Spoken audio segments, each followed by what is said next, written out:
Good morning, good afternoon, good evening, and good night. Welcome to the Fly With Us podcast. This podcast is bringing the art of conversation, self-love, self-care, mental health care and protection, life lessons, love lessons, and everything in between. I'm your girl, Lady Bounce. And I am Picket Fence. Today's Mindfulness Minute is called An Invitation to Inclusion. I refuse to allow racism and xenophobia overtake the values of kindness and compassion. I redirect my life toward inclusion of the weakest members of society. I allow love to transform my life. Racism and xenophobia are on the march in Europe and United States. Such attitudes are anti-ethical to the practice of mindfulness, as these ideologies penetrate false boundaries between people and nations. Persons who see clearly reject nationalism and racism as destructive fictions and willing to take risks to include and invite oppressed minorities into the full participation into society. To fail to participate in inclusion is the lack of compassion and kindness. The guiding values of mindfulness movement, as you sit here relative quietly during the midday, feel great warmth of love arising in your heart. Surrender to the tremendous power of love and allow it to amend your thoughts and action. Allow the inner wellspring to suffice your life with ease and tranquility. Word up. Word up. And as you can see, we are joined today with a special guest. By a special guest, she does some of everything. So let's see, she's a journalist, a social media personality. Her life goal is to build community and bring healing through truth and transparency. She is the executive producer, you know, they the ones in charge with all the money and all the influence and everything, of What's the Biz with TJ, which is a digital platform that tells the stories of Black-owned businesses and communities across the nation. She also has launched Moments of Clarity on Instagram Live. And if you haven't seen her on Instagram, by the time this is over, she'll be giving you all her handles and you can find her. She covers business, politics, mental health, which is why she's here today. She's been featured in many local and national publications, such as Dayton Daily News, Moms Rising. She's interviewed lots of artists. She interviewed Play from Kid and Play. If y'all know who that is, y'all know, it's okay. Some of y'all might be too young. Yeah, like if you don't know who that is, maybe you shouldn't be watching our show. I don't know. But anyway, welcome to the show, to y'all. Welcome. What's up? Thank you so much. I'm so happy to be here and to connect with y'all and just to share a platform. I just really appreciate talking to my people. So thank you for having me. Word up. Mm-hmm. Now, we've been friends on Facebook for a long time, and we've seen each other in passing and things like that. But you had a post probably about a month ago where you talked about it not being okay for us to hurt each other in the community. Mm-hmm. And you went on to say we can't be saying, no, we can't do this, and that's just the way it is. And you wanted to talk about solutions, and that really wanted me to bring you on so we could talk about those different solutions that would help heal and mend our community. Yeah. And along with the work that you're already doing, you can see that you're already doing that, but we just wanted to help expand that conversation. No, I appreciate it. I feel very much like an amateur. Like I just feel very, I don't know, sometimes I feel naive sometimes. And so like I appreciate having this conversation to let me know like I'm not crazy, I'm not tripping, like peace is the way, peace is possible, especially between Black people. And like in order for us to like accomplish the things that we want to accomplish, like, you know, have a strong education system for our kids, have a strong economy, have strong influence in politics. We have to like work on ourselves and work on the relationships that we have with each other. And I think when I made that post, I was just really tired of, I'm a very neutral person. Like I have friends that like don't get along with each other, but I'm very much like, that's between y'all. Like I want y'all to like mend things, but like, you know, I'm not taking sides. That's just not who I am. And so when I'm in the community, I just hear a lot of like drama between everybody. And it just really hurts me. It really hurts me because I just know it's the petty stuff, that's the little stuff, and that's kind of the stuff that the enemy, whether you believe in the devil or whoever your enemy is, that's what the enemy wants us to focus on. But I know we're doing a lot of good work. You know, we are influencing children. We are working with children. A lot of organizations are getting a lot of money to have a lot of impact in our community. And I don't want us to get caught up in like who's in the room with who or who's working with who. That kind of like hinders us from really doing God's work. So when I made that post, I was really, I don't know how y'all feel about me going into detail, but I was just really just frustrated with like the small stuff. And I'm very like, I'm sorry, I'm talking a lot, but I'm very like no, go ahead. This is what we want to talk about this. Let it out. Yeah.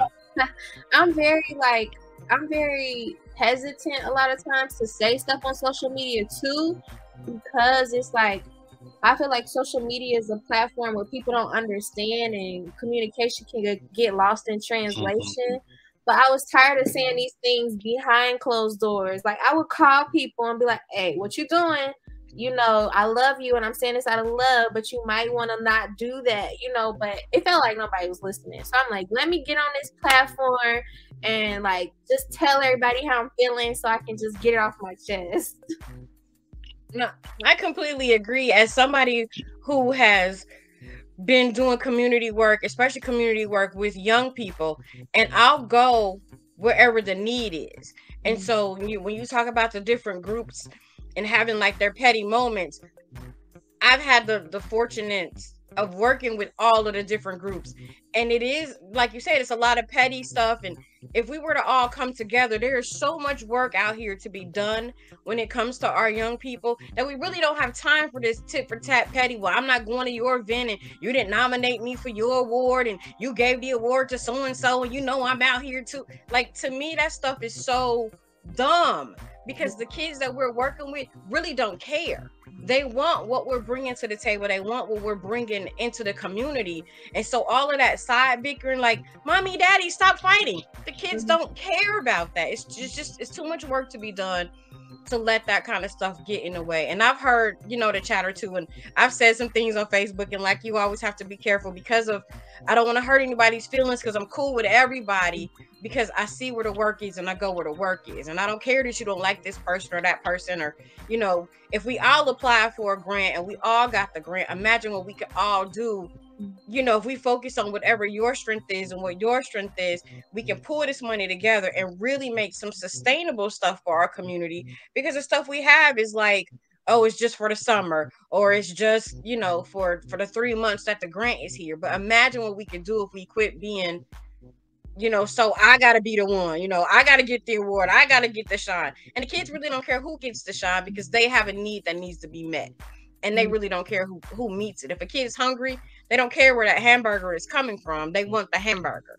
Right now. They want it now. They don't, I feel like that's where a lot of my mentality comes from, is from like this place of urgency.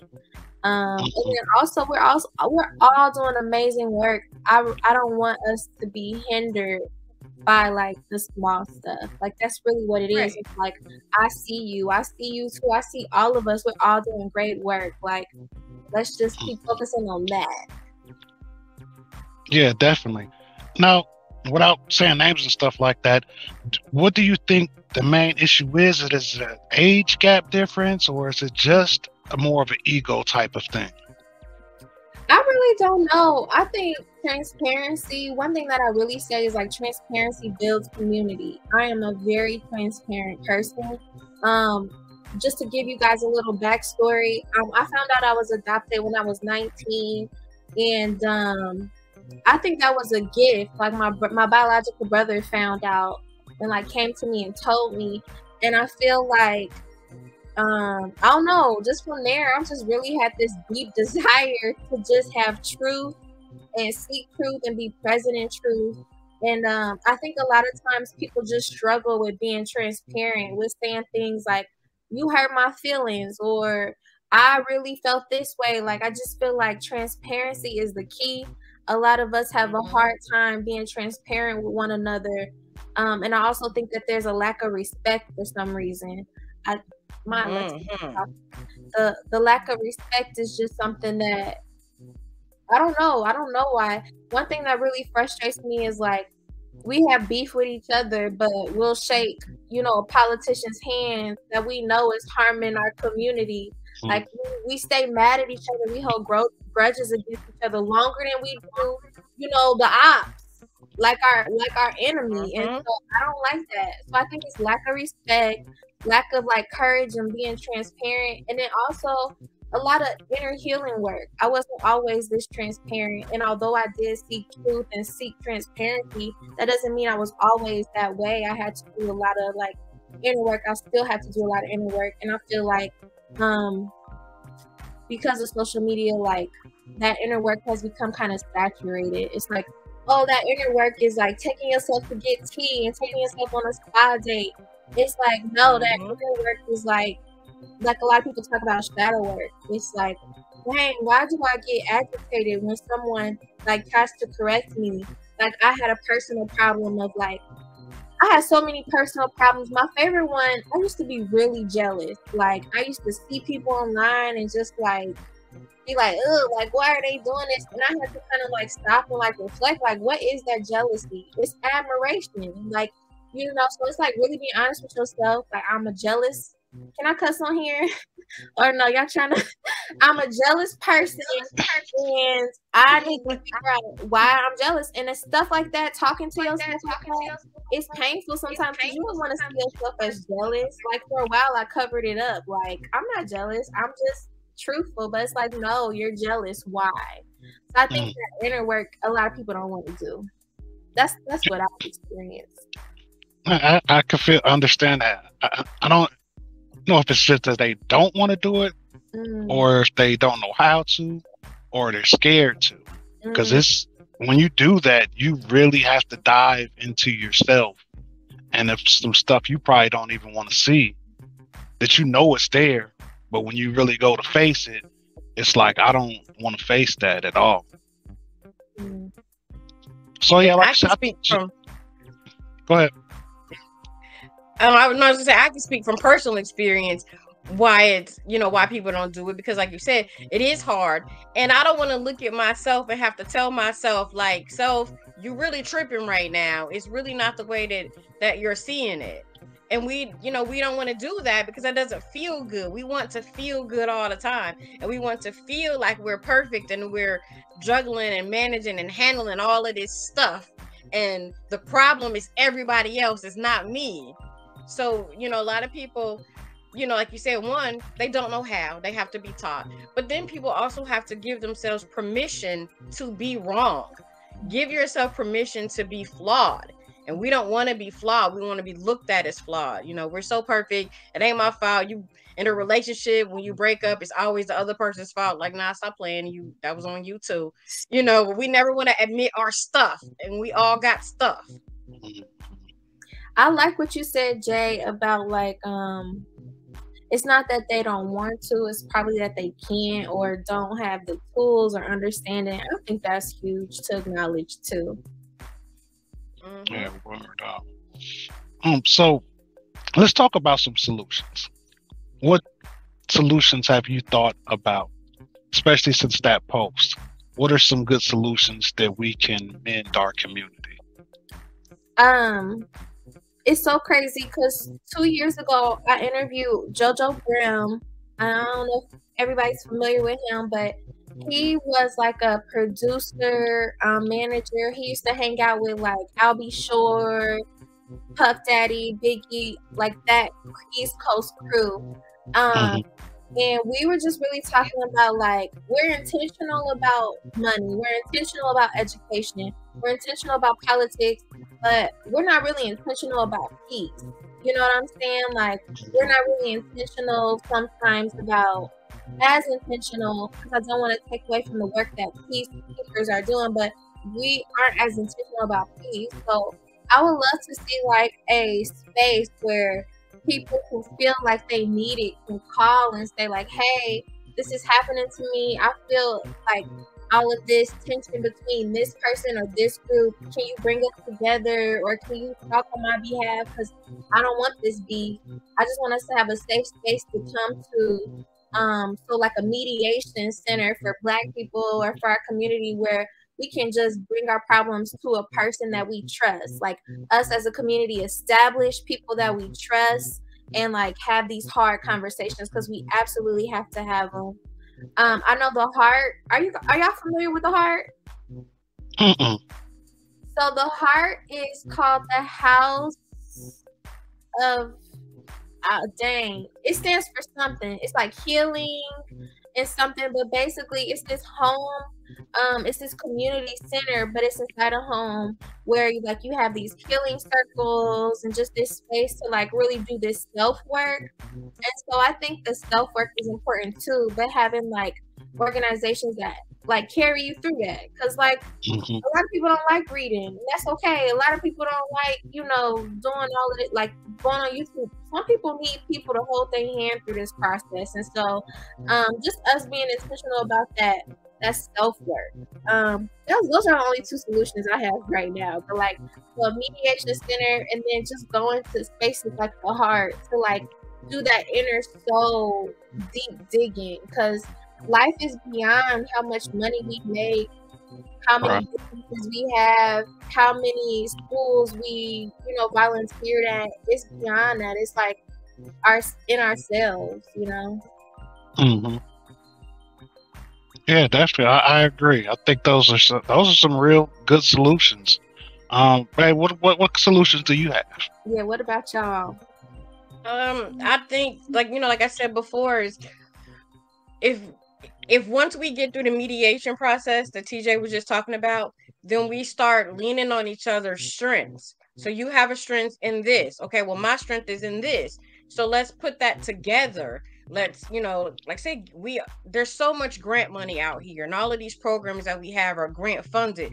We could put all those grants together. Now you still have to use the grant for whatever the grant is intended for, but you still could pull those resources together and use it in such a way where every need is getting met. You're not doing anything fraudulent with the grant money, and stuff like that. So once we work on our differences, then we can start figuring out, well, what neighborhoods need it the most, or what asset is missing from this part of the community, and using the strengths that we have in each other to make that happen, instead of everybody operating in a silo for such a short amount of time and it doesn't last or go anywhere. We've talked about it before, having the programs that the youth grow up into, and then they have to come back and mentor and join and help out in the group to help the younger ones that are coming through. So it's not like, you see a kid at 18 who gets shot and you go, oh, he was in my mentor program when he was in the 3rd grade. So what? Like, what have you done with him from 3rd grade until him making it to 18, where he got himself in this situation where he was, murdered? So if we had situations like that, we could be talking about peace all the time and being intentional, like TJ said, about that peace, teaching the peace to the kids, keeping the programs going. If we're intentional about the peace that we can make as adults, within ourselves and our petty differences, imagine what that could do when we start working with these kids. We could really show them, because they see us doing it. So we're not just lip servicing. They can actually see what we're doing, and they want to do it too. And that creates the sustainability that we're looking for in the programs that are going to help us all as a people. Like, everybody's always talking about resurrecting Black Wall Street. And there's nothing wrong with that. But I'm like, how we going to get there? We can't even have like an awards type of banquet without somebody feeling slighted that they didn't get an award. So how are we going to bring back Black Wall Street? Because the thing that made Black Wall Street work was that everybody collectively worked. They practiced the principles of Kwanzaa. It was collective work and responsibility. It was peace. It wasn't a lot of jealousy or, well, I'm mad. Well, why she got that and why he driving that car? Well, you could get this car too. Let me show you how. We don't have that anymore. But it's so cliche, and I'm so tired of people saying we got to bring back Black Wall Street. But why? Like, we could do something else that's just as good, Yeah, I've been working with Co-op Dayton for the past year. I've been the outreach director, and I've been doing a lot of research on cooperatives and a lot of like those Black Wall Street communities, like Tulsa. There was one in, I think, Richmond, Chicago. they were built on cooperation and collaboration. And I think people get scared a little bit. Like, I don't, when we talk about peace and stuff, I don't think things have to be perfect. Like, anytime you are collaborating with community, there's going to be some issues. Like, we all got problems, but it's just like, how do you handle it? Are you coming from a place of love? And I think if we all just have a foundation of respect, like, just, I'm gonna respect you. I don't have to like you, but I'm gonna respect you. I think we could get way further than, like, you know, I feel like we've made a lot of progress. Like, I'm so intentional about saying that because I don't want my people to feel like we're not getting anywhere. But I feel like we could make a lot more progress if we just had a foundation of respect. Definitely. And I think a solution for that too is that when we come together in these different avenues, say like we were at the Kwanzaa celebration, I think that though we need to not wait until Kwanzaa. We need to have Kwanzaa once a month or at least once a quarter. And we have to have foundational rules, like you said, about peace. And we have to talk about emotional intelligence when we have those quarterly meetings, because that's one of the things that we can do, like you said, to teach respect. Like, we might not all like each other, but if we're all collectively reaching for the same goal, we're going to have to use emotional intelligence and be what people say that we aren't civil. We have to really become civil and learn how to work together despite the differences.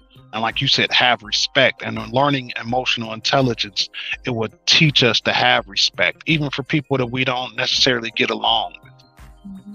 I like that. We should have a quarterly meeting. We should come together and, like, just, you know, have 1 and 2 and see how it goes. Because, like, that's a really great idea. I don't believe in doing anything by ourselves. So if y'all really want to talk about that, I'm down to, like, plan something.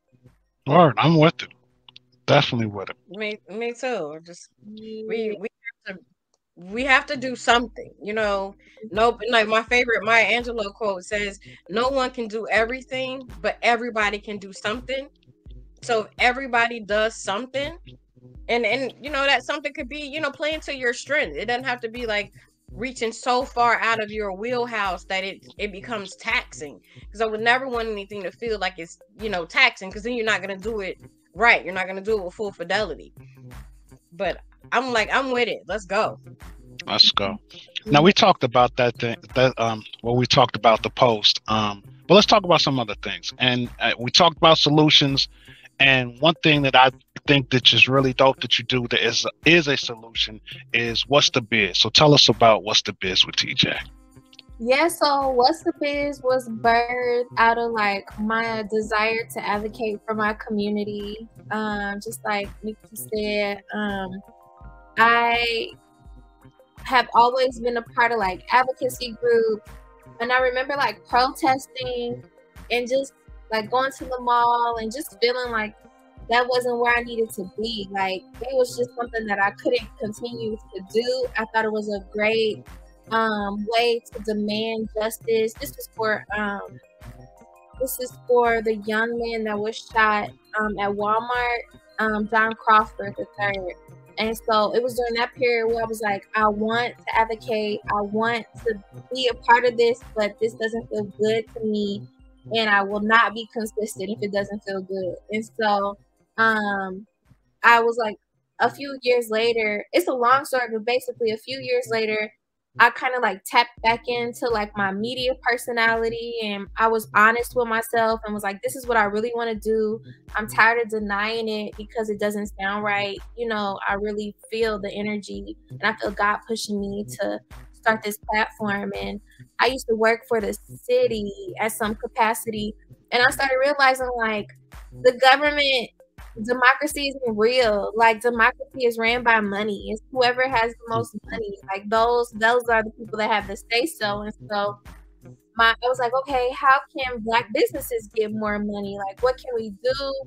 I hear a lot of people always dog Black businesses sometimes. Back in the day, not so much anymore. I feel like we have a lot of grace for Black businesses now. But back in the day, like, if a Black business messed up something, it would be like, oh, I'm never shopping there again. And it's like, you don't say that about Walmart or Wendy's if they mess up your order, or Amazon. And also they also have the capacity to refund you, or they have the capacity to give you another free meal, whereas Black businesses sometimes don't have those kind of resources, so they don't have the opportunity to make up for a mistake.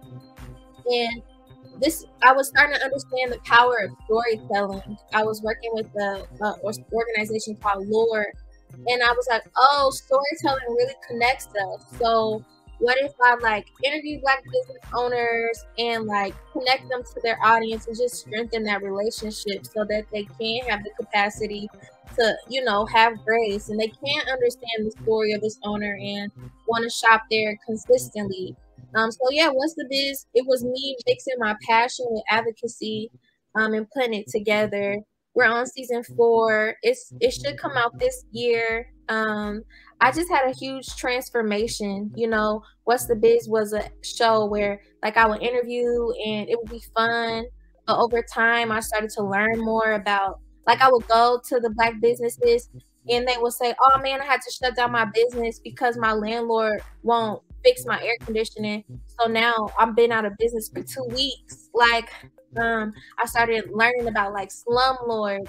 I started learning about just different things like policies by the state that were affecting Black businesses. I'm like, this is deeper than just like customers shopping at Black-owned businesses. Like, Black-owned businesses need people to advocate for them. And so it changed the direction of the show. It's still about Black businesses, but now it's more so about like, y'all say y'all want to help Black businesses. Like, this is what they need. They don't need, I mean, they do need all of it, but y'all need to take it a step further. Y'all need to get rid of these slumlords. Like, y'all need to help them in a greater space rather than what's easiest for you and what looks good. So yeah, What's the Biz? That's What's the Biz.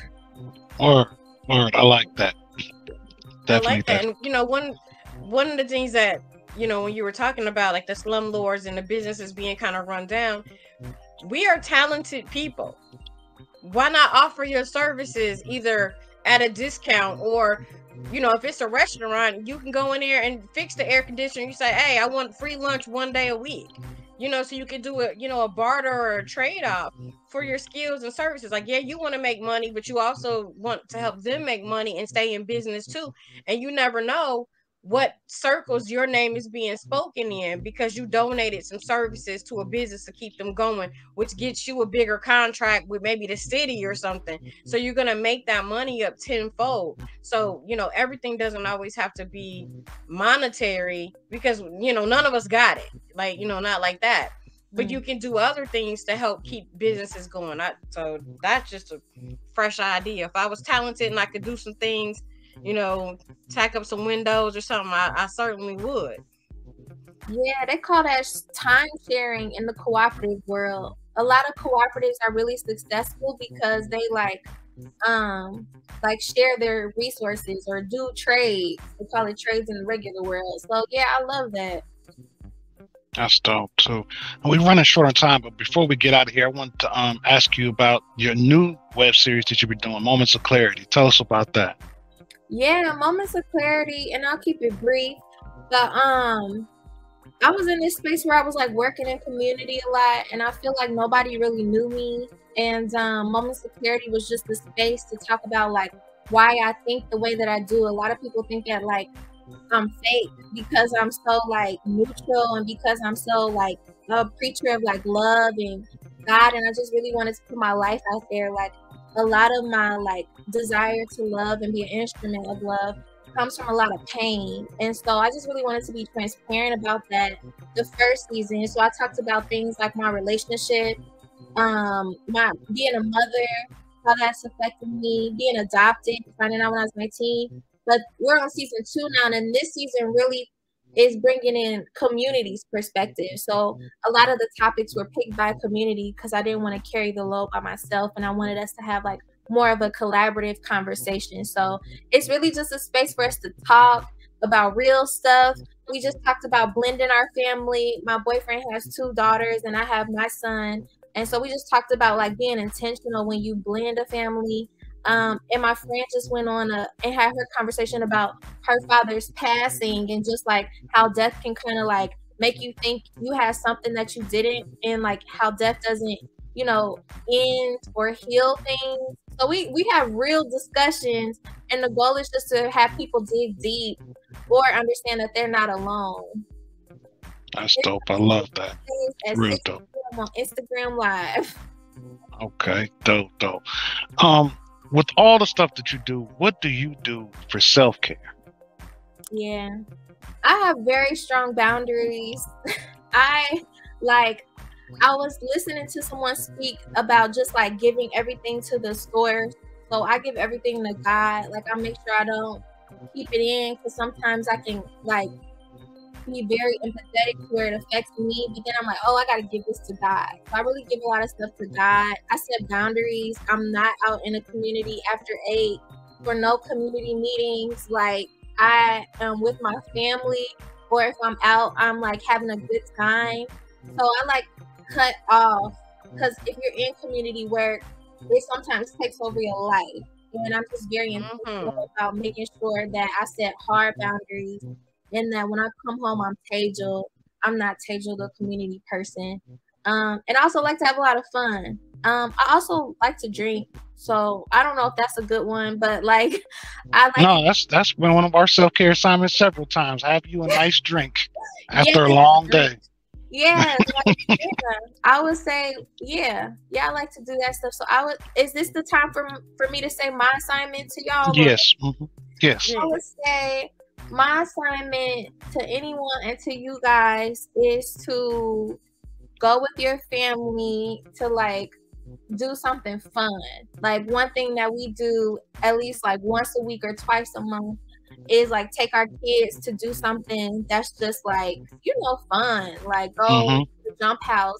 And even though that's more so for the kids, it really takes us out of the element of like, you know, just this worldly stuff. You know, we get lost in like the kid world. So I would say either take your family out or go with your significant other on a like small trip to another city, Cincinnati, Columbus. Just if you have the means, just do something like that's fun and kind of like escaping. That's dope. That's dope. I like that. Love that. We're about to take a little trip ourselves coming up soon. Just the two of us. We don't know yet. We're just going to, like you said, pick another city. Pick another city to go to. That's fun. Yeah, because we're just now get acclimated to being empty nesters. We are empty nesters now. Our son moved to Oklahoma. Our daughter's up at Ohio State. So, you know, so we're just trying to, you know, make sure that we stay intact. And that's something that we're going to do. Like take little trips, go to another, pick a city, just go, pack a bag, let's go. Yeah, make sure y'all share a picture with the people, because I'm sure. Yeah, we sure will. Sure will. Definitely will. But before we get out of here, tell the people how they can get in touch with you. All right, guys. I love connecting, and I love like just building community. You can really get in contact with me on Instagram at Tejal Jarrae. It's TEJALJARRAE. I'm on YouTube, Tejal the Storyteller. You can go and check out all seasons of What's the Biz and episodes of Moment of Clarity. And Twitter, Tejal Jarrae. Those are my most active platforms. Word up. And before we jet, I got to get into my favorite part of the show. Doom, doom, doom, doom, doom. Brain science. Hey.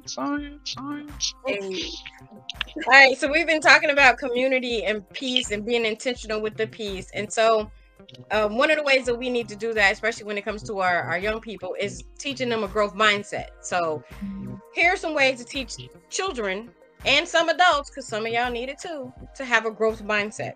So neuroplasticity is the science behind the growth mindset. It's the reason we can develop skills and knowledge through effort, practice, and persistence.